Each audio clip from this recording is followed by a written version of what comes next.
அன்பே சிவம். உலகத்துக்கு ஒரு நன்மை சொல்ல வரேன். இப்போ நான் விடிய காலையில் பூஜை பண்ணுறேன். அப்பா வந்து உக்காந்துன்னுக்கிறாரு எதிர்க்க.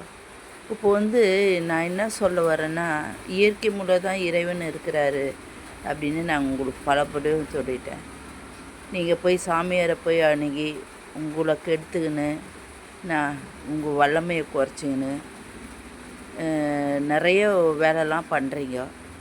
இது தப்பானது.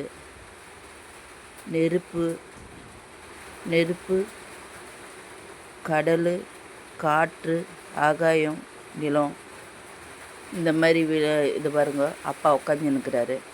இந்த மாதிரி அப்பா மூலயமாவும் இந்த விலங்கின மூலயமாவும் இறைவன்கள் இருக்கிறாருன்றதை அப்பா நிரூபிக்கிறாரு. இப்போ அப்பா நான் உட்கார சொல்ல, அப்பாவே உக்காந்துன்னுக்கிறாங்க. இப்போ இதுதான் இறைவனோட அமைப்புன்றது. இறைவன் இப்படி தான் இருக்கிறாங்க. இறைவன் இதை பாருங்க. நான் அப்பாவை கூப்பிட்டேனா? கூப்பிடல. அப்பா உக்காந்துன்னுக்கிறாங்க. அன்பை தேடி அவங்களே உக்காந்துன்னுக்கிறாங்க. நான் கூப்பிடலை அப்பாவை. அப்போ இருக்கும்போது நீங்கள் என்ன பண்ணணும் உலகத்துக்கு?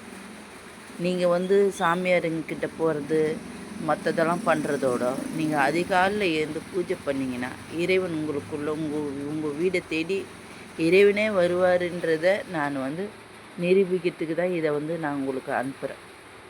இறைவனை தேடி நம்ம போகிறத விட இறைவன் ஆலயம் போங்க, சித்திர ஆலயம் போங்க, இயற்கையை வணங்க. இதோ பாருங்க, அப்பா உக்காந்துன்னுக்கிறாருன்னா அப்பனை வணங்குங்க.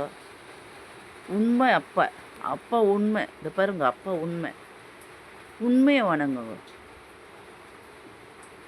உண்மையானவர் உக்காந்துன்னுக்கிறாருமா. யார் உண்மைன்னு இப்போ தெரியுதா உங்களுக்கெல்லாம்? இப்போ நான் கூப்பிட்டேன்னா அப்பா உக்காந்துன்னுக்கிறாரு. அப்போ எது உண்மை உலகத்தில்? இயற்கை தான் உண்மை. அப்போ நான் இயற்கையை தான் வணங்குறேன். இயற்கையை வணங்குறதுனால அப்போ உக்காந்துன்னுக்கிறாங்க. இப்போ மக்கள்லாம் ஒரு மனிதன்கிட்ட போயிட்டு கும்புறதுனால என்ன பலன் இருக்குது சொல்லுங்கள்? என்ன பலன் இருக்குது? என்ன பலன் இருக்குது சொல்லுங்கள்? இப்போ ஒரு மனிதனை நீங்கள் கும்புறதுனால என்ன பலன்? எங்கள் அப்பாவை கும்பிட்டிங்கன்னா எங்கள் அப்பா வந்துருப்பார், உங்களுக்குள்ளே வந்துடுவார். இயற்கை மூலயமா எல்லாருக்கும் விலங்குகளுக்கெல்லாம் சாப்பாடு போட்டோம்னா அப்போ வந்துருப்பார். நீங்கள் இறைவனை அதில் தான் வணங்கணுமே தவிர நீங்கள் போயிட்டு இப்போ ஒரு சாமியார்கிட்ட போயிட்டு செயற்கையாக வணங்கும் போது அப்போ என்ன பண்ணுவார் அப்பா? அப்போ உங்களுக்கு நிறைய தவறுகள் நடக்குது. அப்போ தவறுகள் நடக்கும்போது இறைவனை எப்படி உங்களுக்கு உதவார்? அப்பா சொல்கிறாரு இயற்கை மூலியமாக தான் இருக்குது. இப்போ ஒரு பஞ்சபூதமாக இறைவன் இருக்கிறாருன்னு சொல்கிறாரு. அப்போ பஞ்சபூதம்னா இயற்கை, இது ஆகாயம், காற்று, நிலம், நீர், இந்த மாதிரி அப்பாவை இந்த மாதிரி வணங்கும் போது, நெருப்பு இந்த மாதிரி வணங்கும் போது உங்களுக்கு இயற்கையாகவே இறைவன் வந்துடுறாரு. அப்புறம் உங்களுக்குள்ளே இறைவன் இருக்கிறாரு. உங்களுக்குள்ளே இறைவனை நீங்கள் வெளிக்கொண்டு வர போகிறீங்க. அப்போ முடிஞ்சு போச்சு. குடும்பத்தில் சந்தோஷமாக இருக்கும்போது இறைவன் உங்களுக்குள்ளே வந்துடுறாரு. இதில் ஏன் நீங்கள் வேறு ஒருத்தருங்கிட்ட போயிட்டு கற்றுக்குனாங்கோ அவங்களுக்குள்ளே தான் இறைவனை இருக்கிறாருன்னு நீங்கள் போகிறீங்க? அது எவ்வளோ ஒரு தவறான செயலுன்றது உங்களுக்கு இப்போ நிரூபிக்கிறதுக்கு தான் நான் இதை பண்ணின்னு இருக்கிறேன். இறைவன் உங்களுக்குள்ள ஒரு மனிதனுக்குள்ளே தான் இருக்கிறார். இறைவன் உங்களுக்குள்ளே தான் இருக்கிறாருன்றது அப்போ இதை பாருங்க, அப்பாவே நிரூபிக்கிறார். நான் நிரூபிக்கலை. இது நான் சொல்லவே இல்லை.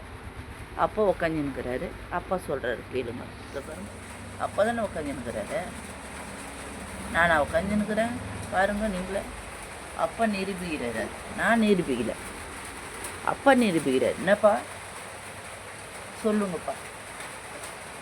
அப்பாவே நிரூபிக்கிறாரு. கேளுங்க நீங்களே. நானும் பூஜை தான் பண்ணுறேன். அப்போ உட்காந்துன்னுக்கிறாரு. அப்போ இயற்கை தான் இறைவன் சொல்கிறாரு. உங்களுக்குள்ளே தான் இறைவன் இருக்கிறாரு. நீங்கள் பூஜைகள் பண்ணும்போது நான் வரேன்ட்டு சொல்கிறாரு அப்பா. நான் என்ன ஒன்றுமே பண்ணல. அப்பாவை கூப்பிட்டு உட்கார வச்சுக்கினேன். நான் கிடையாது. அன்றைக்கி கூப்பிட்டு நிற்க வச்சேன் கிடையாது.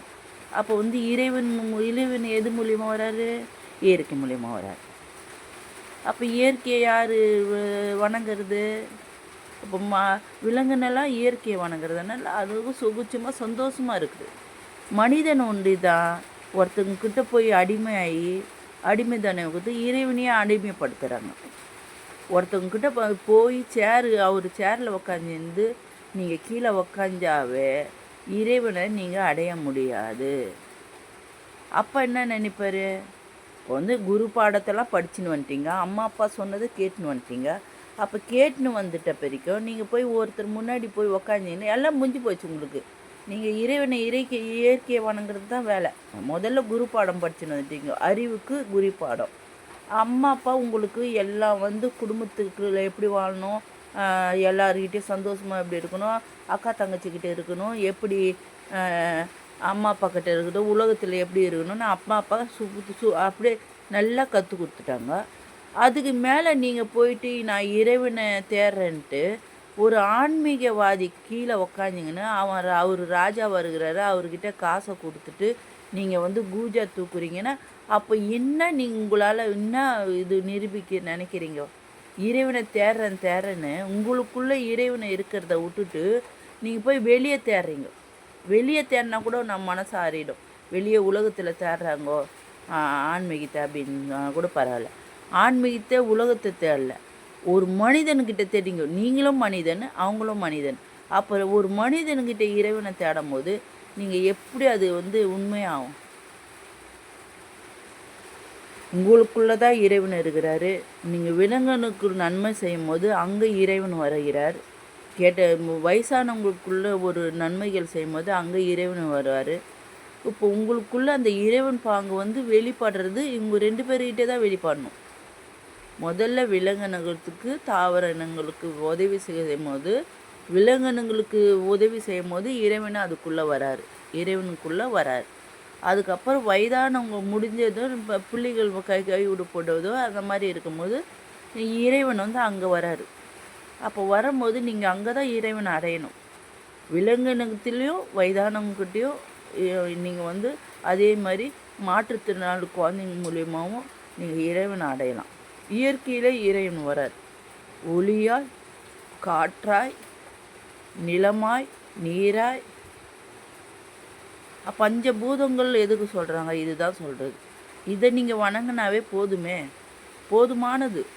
நீங்கள் வந்து மனிதனிடம் போகாதீங்க. அதேமாரி சித்திர ஆலயம் போகும்போது அவர் வந்து கடவுளுக்கோசமே உயிரை விட்டவர்.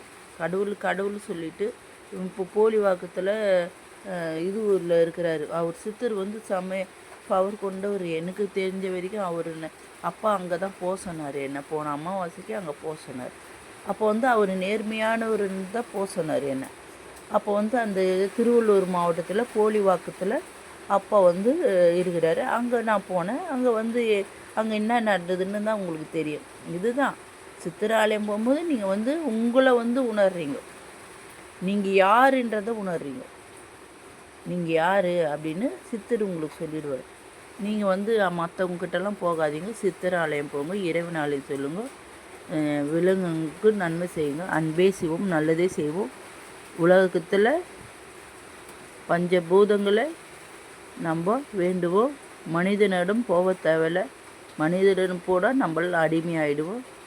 மனிதனிடம் போகாதீர்கள். அன்பே சிவம்.